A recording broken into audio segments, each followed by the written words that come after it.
Nos Caminhos da Bíblia, com Frei Gilberto Teixeira. Boa nova em nossa vida, Jesus semeou. O Evangelho em nosso peito é chama de amor. Boa nova em nossa vida, Jesus semeou. O Evangelho em nosso peito é chama de amor. Irmãos e irmãs, paz e bem, iniciemos nossa reflexão em nome do Pai, do Filho e do Espírito Santo. Amém. Continuando nossa reflexão à luz do Evangelho de Marcos, hoje nós contemplaremos a face misericordiosa de Jesus. Ele come com os pecadores, ele veio para trazer salvação para todos. Que nós possamos também abrir nossos corações para acolher a palavra de Deus e deixar com que ela nos transforme e que nós também possamos ser misericordiosos com o Pai. Façamos a nossa oração.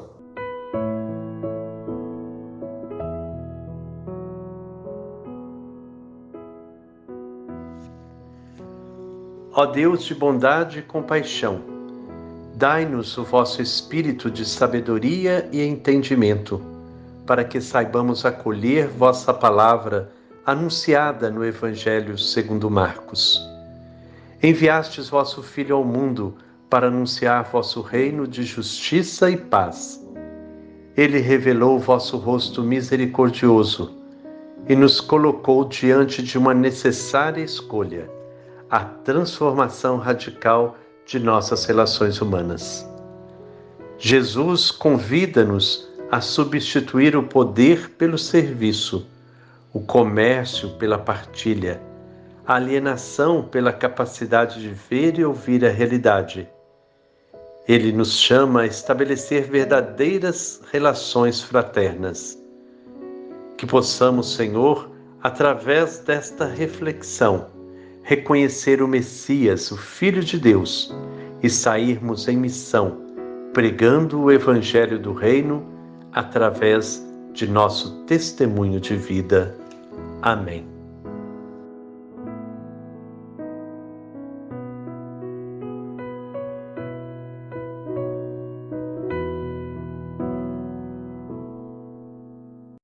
A palavra de Deus que ilumina nossa reflexão hoje está no capítulo 2 do Evangelho segundo Marcos, versículos 13 a 17. Capítulo 2, versículos 13 a 17. Vamos ouvir com o coração bem acolhedor.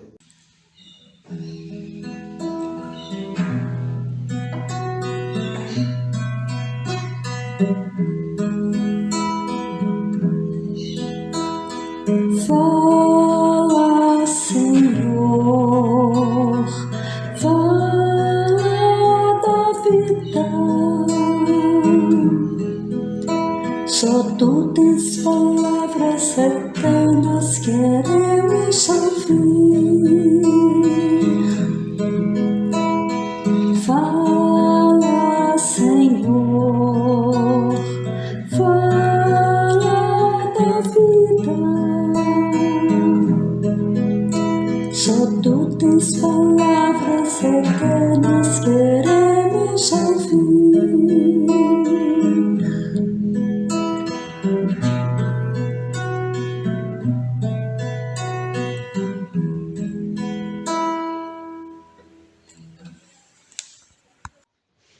Anúncio da Boa Nova de Jesus Cristo, segundo São Marcos. Glória a vós, Senhor. Jesus saiu de novo para a beira do mar. Toda a multidão ia ao seu encontro, e Jesus os ensinava. Enquanto iam caminhando, Jesus viu Levi, o filho de Alfeu, sentado na coletoria de impostos, e disse para ele: siga-me. Levi se levantou e o seguiu. Mais tarde, Jesus estava comendo na casa de Levi. Havia vários cobradores de impostos e pecadores na mesa, com Jesus e seus discípulos. Com efeito, eram muitos os que o seguiam. Alguns doutores da lei, que eram fariseus, viram que Jesus estava comendo com pecadores e cobradores de impostos. Então, eles perguntaram aos discípulos: por que Jesus come e bebe junto com os cobradores de impostos e pecadores? Jesus ouviu e respondeu: as pessoas que têm saúde não precisam de médico, mas só as que estão doentes. Eu não vim para chamar justos, e sim pecadores. Palavra da salvação.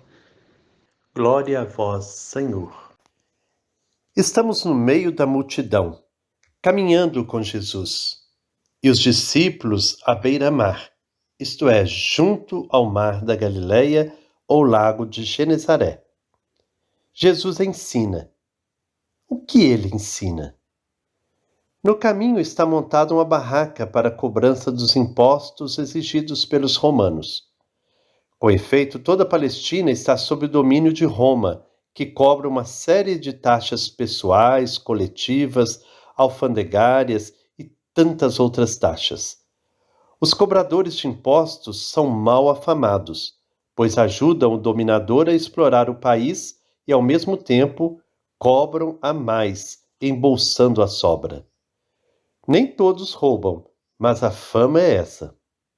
As autoridades dos judeus os tratam como pecadores, pois são considerados impuros, tanto assim que cobrador de imposto virou sinônimo de pecador público. Lá na barraca está sentado Levi, filho de Alfeu. De repente, Jesus chega perto e diz para ele: siga-me. Parece que Jesus tem pressa em bagunçar o coreto, chamar um mal afamado e pecador para o seguir. Ficamos espantados. Levi não. Dá a impressão de que estava esperando isso mesmo. Levantou-se e seguiu Jesus.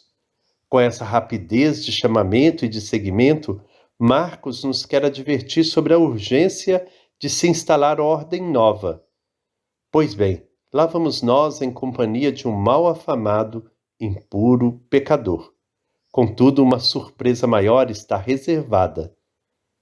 Já estivemos na casa de Pedro, na casa em Cafarnaum, e agora o Evangelho de Marcos nos coloca dentro da casa de Levi, com Jesus e os discípulos, mas também com outras companhias. Havia vários cobradores de impostos e pecadores na mesa com Jesus e seus discípulos.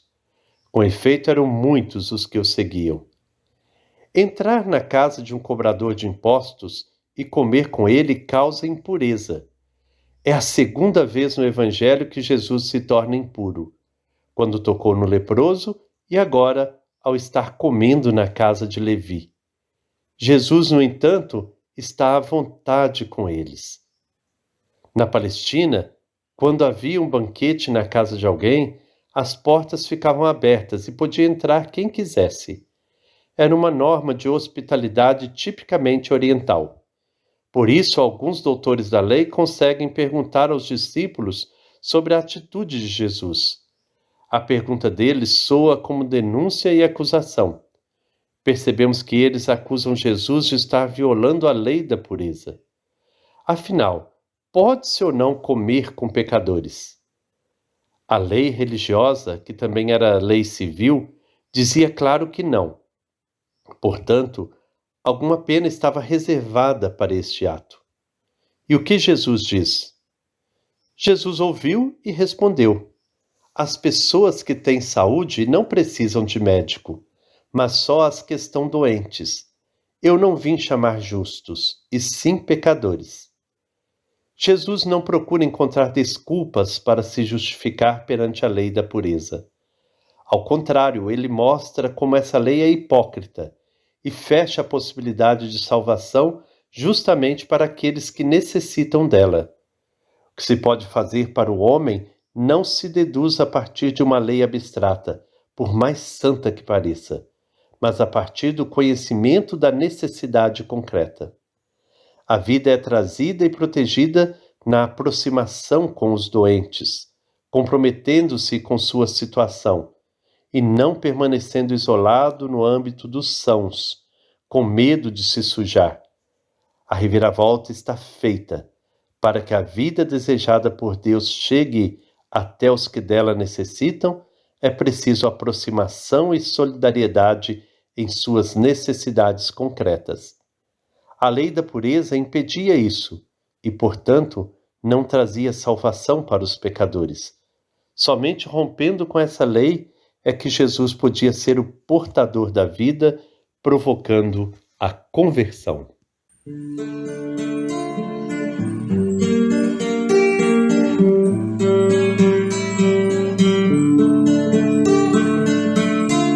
Procura abrigo dos corações, de porta em porta desejo entrar.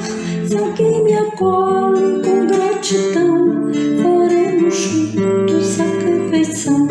Se alguém me acolhe com gratidão, faremos juntos a refeição. Procura abrigo nos corações, de porta em porta desejo entrar. Se alguém me acolhe com gratidão, faremos juntos a refeição. Se alguém me acolhe com gratidão, faremos juntos a refeição.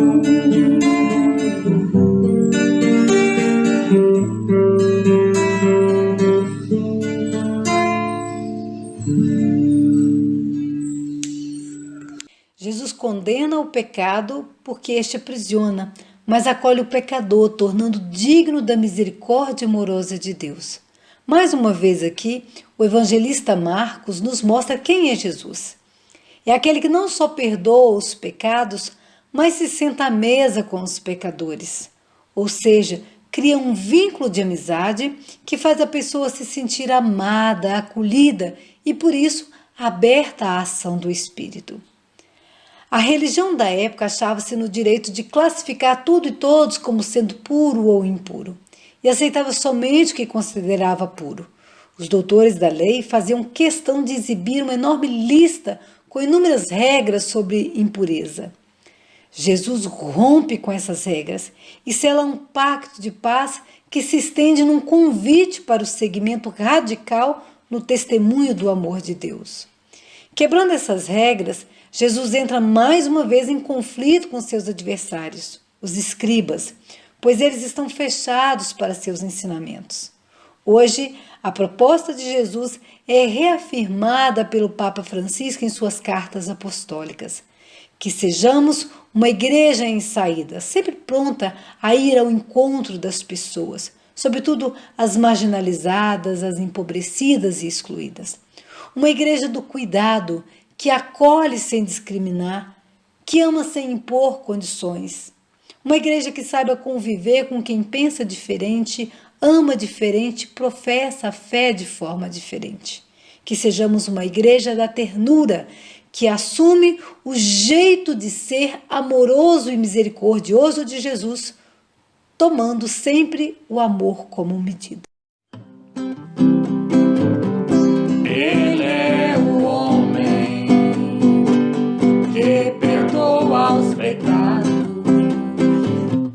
e senta à mesa com os marginalizados. Dia e noite caminha conosco, sempre ao nosso lado. Dia e noite caminha conosco, sempre ao nosso lado.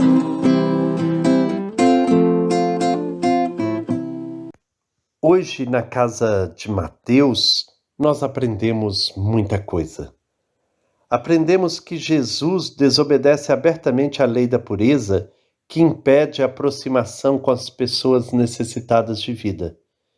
Ele rejeita a hipocrisia de uma sociedade que marginaliza os pecadores públicos em nome da pureza, para preservar a santidade.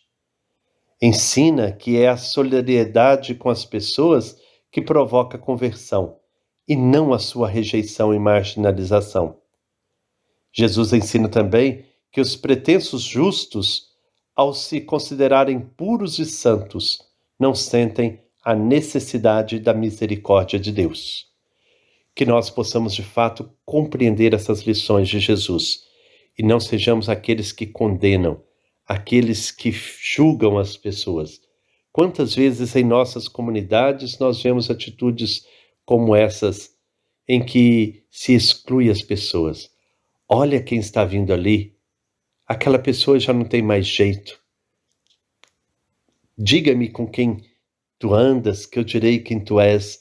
Tudo expressão de preconceito, onde se fecha a possibilidade da aproximação daqueles que tanto precisam.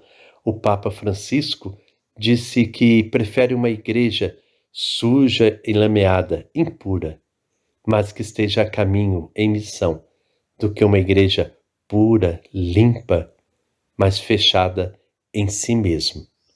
Que o Senhor nos abençoe, em nome do Pai, do Filho e do Espírito Santo. Amém. Paz e bem. Todo grito por justiça que sobe do chão é clamor e profecia que Deus pronuncia para a conversão. Que Deus pronuncia para a conversão. Boa nova em nossa vida, Jesus semeou. O Evangelho em nosso peito é chama de